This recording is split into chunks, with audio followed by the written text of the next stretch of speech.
3x plus 2y बराबर 5 और 2x minus 3y बराबर 7। इसे हमें बीजगणितीय विधि में किससे प्रतिस्थापन विधि से हमें क्या करना है, इसको हल करना है। x और y का मान किस विधि से निकालना है, प्रतिस्थापन विधि से। बीजगणितीय विधि में हम लोग जानते हैं इसका 3 तरीका से हल होता है, प्रतिस्थापन, विलोपन और बजगुणन।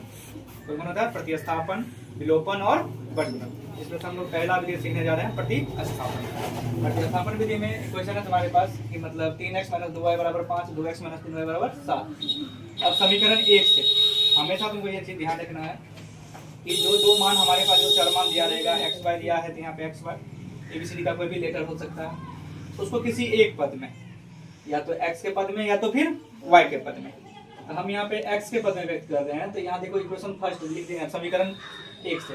तो 3x बराबर क्या हो जाएगा, प्लस 2y है तो उधर जाके माइनस, तो 5 में से 2y घट रहा है, 3 गुना है तो गुना जाके क्या होता है, भाग। तो 5 माइनस 2y बटा 3, ये हमारा क्या हो गया, समीकरण 3। इच्छा है तो समीकरण 3 मानो, नहीं इच्छा है तो कोई जरूरी नहीं है। अब समीकरण 2 में देखो अरेंज किए हैं 1 से, किससे अरेंज किए, 1 से। तो 1 को अगर अरेंज करेंगे तो 2 में रखेंगे, और 2 को अरेंज करेंगे तो 1 में।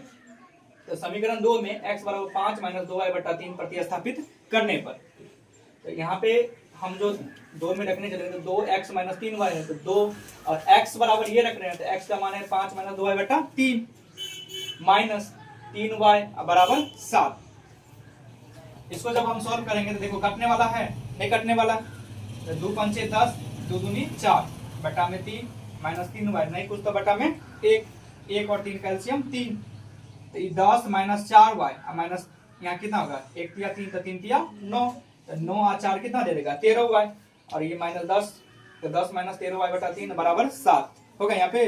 अब देखो अब हमारे पास नहीं समझ में आ रहा है, यहाँ पे क्या होगा, क्रॉस गुना होगा। क्या होगा, क्रॉस गुना। हर को हटाने के लिए क्या करेंगे, क्रॉस गुना। 3 साते यानी नीचे वाले को ऊपर वाले से, ऊपर वाले को नीचे वाले से, 3 साते 21, 1 से गुना तो माइनस 10y माइनस 13 हो जाएगा।